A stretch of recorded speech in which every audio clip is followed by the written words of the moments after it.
Olá, eu sou Denise Charrestian e começa agora o Educação Financeira. Esta semana a gente continua falando sobre planejamento. Para isso, nós veremos que é essencial saber exatamente para onde vai o seu dinheiro.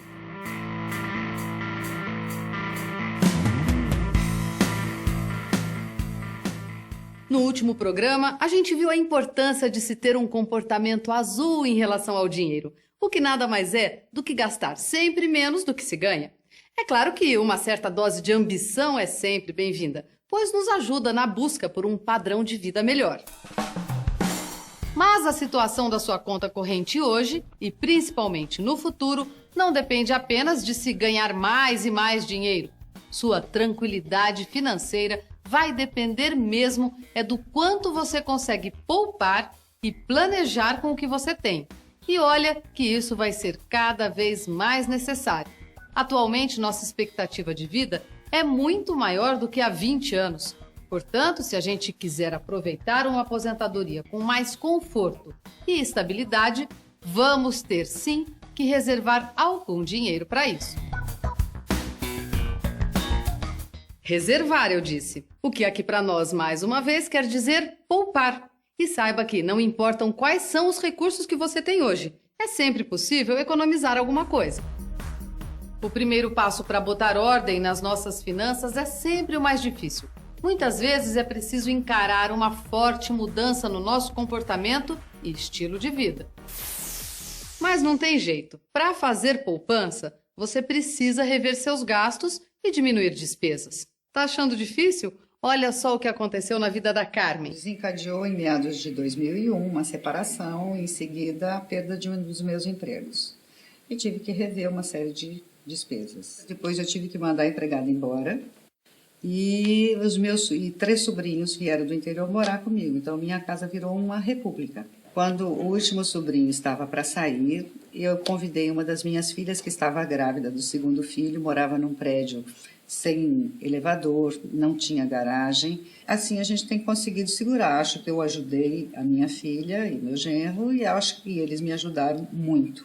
Negocio sempre preço à vista. Se vou comprar alguma coisa que normalmente as pessoas compram parcelado, eu procuro comprar à vista. E muitas vezes em dinheiro mesmo, nem em cheque, nem em cartão, em dinheiro mesmo, onde eu posso negociar mais alguma coisa. Eu fiz esse exercício de sair com uma agenda e religiosamente anotar centavo por centavo que eu gastei, em todas as bobagens, em todas as compras que eu fiz. E você vê a diferença, sim. Tem diferença. E ao longo de um ano, essa diferença se traduz em 2, 3 contas que você tem que pagar. Eu pretendo manter o mesmo ritmo, mesmo que eu possa comprar em outro lugar, eu vou continuar comprando onde eu quero, porque me satisfaz em qualidade, em preço.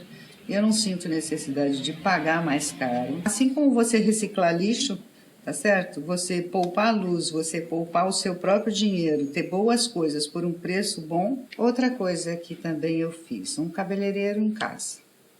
Então ele vem, ele corta o cabelo das crianças, corta o cabelo do meu genro, da minha filha, de todo mundo, eventualmente amigas da minha filha ou minhas amigas também vêm.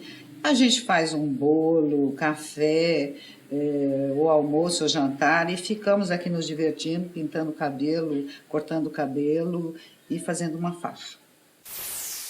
Tá aí um bom exemplo de que é possível mudar radicalmente sua relação com o dinheiro e ser ainda mais feliz.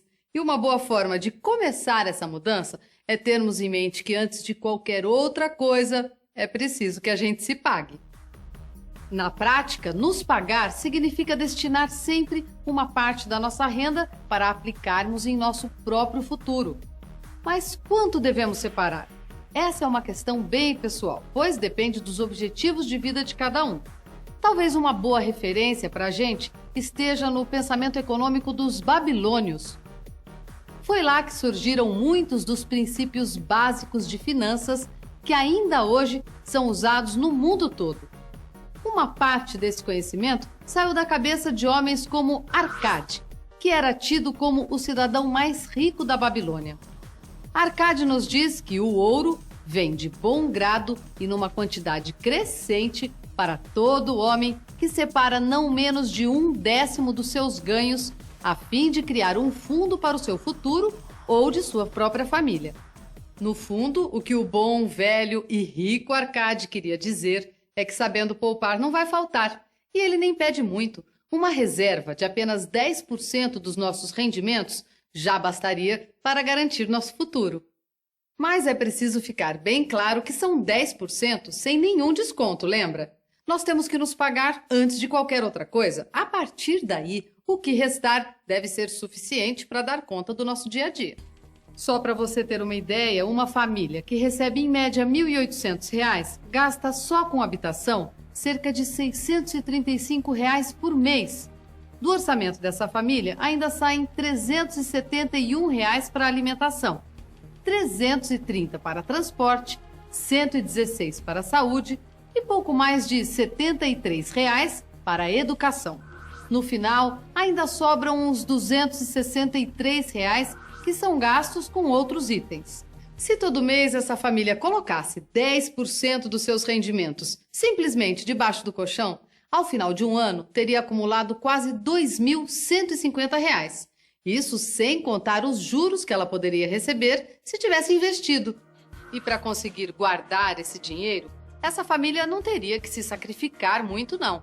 Bastaria, por exemplo, reduzir uma parte dos gastos não essenciais do orçamento. Bom, está chegando a hora do intervalo, mas antes vamos ao nosso teste de bolso.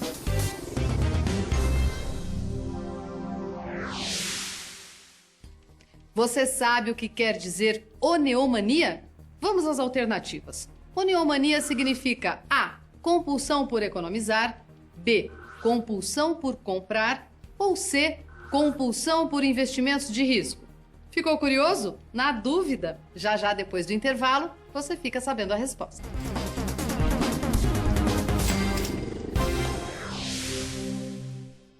Estamos de volta com Educação Financeira e vamos logo para a resposta do nosso teste de bolso. No bloco anterior, a gente perguntou se você sabia o significado da palavra oneomania. Letra A, compulsão por economizar, B, compulsão por comprar ou C, compulsão por investimentos de risco. E a resposta ao nosso teste é letra B. Se você compra coisas em exagero ou sem nenhuma utilidade, se é numa loja que você alivia o estresse e as frustrações do dia a dia, cuidado! Você pode estar sofrendo de oneomania, uma doença que causa falhas no controle do impulso e leva a pessoa a consumir desregradamente. Pesquisas apontam que esse transtorno afeta 4 vezes mais nós mulheres do que os homens. Depois que você já entendeu que o negócio não é só saber ganhar dinheiro, mas principalmente economizar, nós vamos agora te ajudar no próximo passo, que é encarar seu orçamento. Para isso, nós vamos usar um modelo de planilha de gastos mensal igual a este aqui. Quando tiver completado seu orçamento, você vai poder ver quais são seus gastos reais e, o mais importante, vai visualizar onde é possível cortar despesas. Mas antes de pensar nos seus gastos, você deve anotar aqui suas receitas. Elas podem vir de diferentes fontes: salário, prolabore, recebimento de aluguéis, pensão, horas extras e até mesmo de bicos que você tem feito por aí. Note que, dependendo do seu trabalho e da forma como você recebe, o total das receitas pode variar. E nesse caso, é importante que você estime um valor médio com base nos últimos meses. Mas preste bem atenção. Nesse item, você deve computar os valores líquidos, ou seja, já com todos os descontos devidos. Na hora de preencher sua planilha, você vai perceber que as fontes de receita normalmente são poucas.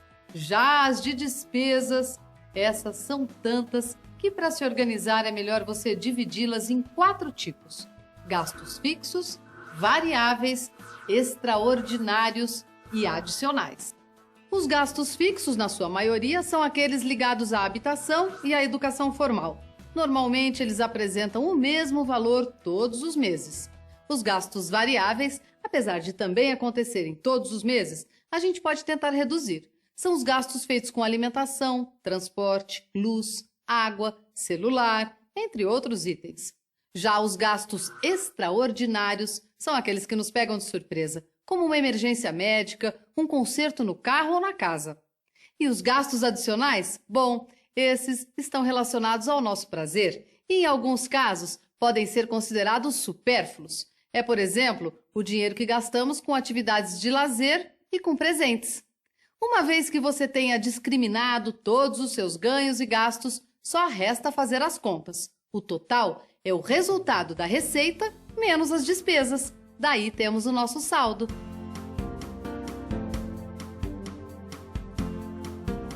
Para encerrar, é preciso que você saiba que, diferente do que muita gente pensa, o objetivo final de uma planilha doméstica não é equilibrar as contas da casa. Essa é só a primeira etapa. O verdadeiro objetivo de um orçamento pessoal deve ser sempre fazer com que os nossos recursos cubram com folga as nossas despesas. E o que a gente faz com o que sobra? Investe. Então não perca tempo, comece agora. Faça do controle dos seus gastos um hábito e você vai acabar descobrindo que pode investir muito mais do que imagina. E não pare por aqui, entre no site. Lá, entre outras coisas, você vai encontrar um modelo de planilha de gastos que apresentamos no programa de hoje. A gente se vê na semana que vem. Até lá!